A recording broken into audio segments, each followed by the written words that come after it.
donc la plus grande, je pense, offre automobile en Europe aujourd'hui. Elle sera du 10 au 19 janvier au Salon de l'Auto.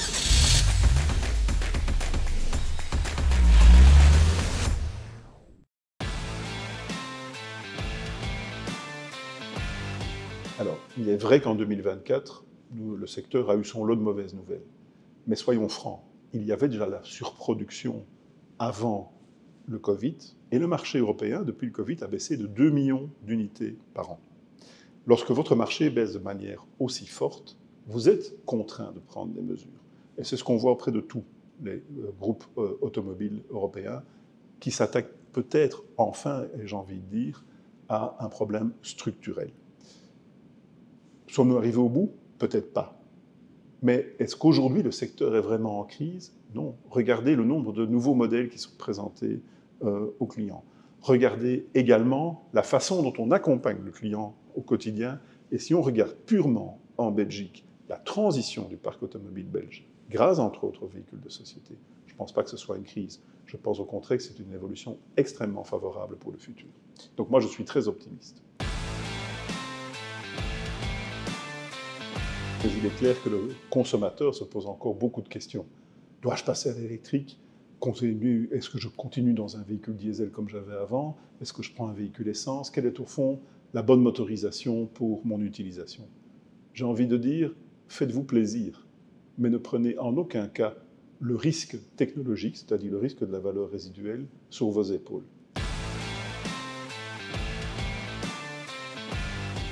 Alors je pense que dans certaines configurations, le véhicule électrique est tout à fait adapté pour un usage particulier. Est-ce qu'aujourd'hui, les modèles des véhicules électriques correspondent à tous les besoins de l'ensemble des particuliers? Je ne pense pas encore. Il faudra encore attendre probablement 2 ans pour que ce soit le cas. Mais il y a déjà des propositions extrêmement valables dans les gammes pour les clients particuliers également. Alors, il est indéniable que le prix des véhicules a augmenté, d'une part parce que les exigences aujourd'hui environnementales font que toute la technologie, quel que soit le type de voiture, essence, diesel ou électrique, qui est requise pour pouvoir développer ces voitures, demande un certain investissement. Ça, c'est clair.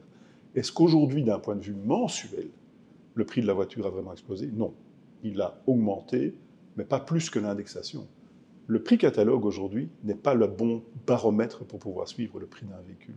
Ce qu'il faut véritablement regarder, c'est la mensualisation de l'utilisation de la voiture, en ce compris bien sûr les entretiens, les changements de pneus, les taxes et l'assurance. Et lorsqu'on prend, je dirais, l'ensemble de ces coûts d'utilisation sur une base mensuelle et qu'on les compare par rapport au passé, il y a certes une augmentation, mais pas une explosion. Nous sommes très heureux en fait de constater que le client particulier est de retour et le salon est d'abord et avant tout destiné aux clients particuliers. Et donc il est logique qu'il y ait un salon puisque le marché est présent. En 2024, le client particulier n'était pas franchement à l'achat, certainement pas au premier semestre, et donc c'est pour ça qu'il n'y avait pas de salon. Il y a un regain d'intérêt pour le Belge vers le véhicule, ce qui est logique quelque part, parce qu'en fait, depuis plusieurs années, depuis 2020, au fond, les achats ont été postposés. Ça ne veut pas dire qu'ils ont été annulés. À un moment donné, le client revient quelque part vers l'automobile et à un nouvel véhicule, et c'est maintenant. Et donc c'est pour ça qu'il y a à nouveau cette fête de l'automobile. L'âge moyen aujourd'hui du parc automobile belge, c'est 9 ans et demi. Il y a 10 ans de ça, c'était 7 ans et demi. Et donc le client belge qui reste amoureux de la voiture se dit aussi qu'il est temps de pouvoir renouveler son véhicule. On n'est pas à l'abri d'une bonne nouvelle. Ceci dit, il faut rester les deux pieds sur terre. On ne va pas retourner à un marché de 550 000 voitures comme avant le Covid.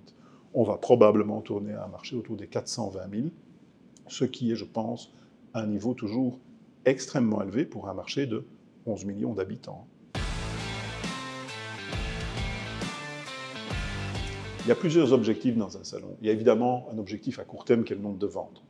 Mais cela va bien au-delà aussi. Il y a la fête. Il y a le fait de pouvoir renouer effectivement un petit peu cet amour entre le Belge et la voiture. Et ça se traduit en nombre de visiteurs, bien entendu. Il y a ensuite, je dirais, les ventes à venir, parce que le client qui vient au mois de janvier est peut-être quelqu'un qui va se décider au mois de septembre, voire encore en 2026. Donc ce n'est pas simplement quelque chose qui se mesure à court terme, mais aussi à moyen et long terme. Mais pour moi, ce qui est le plus important, ce sera effectivement cet esprit, quelque part, de fête, qu'il y ait effectivement à nouveau cet amour entre les Belges et les Belges.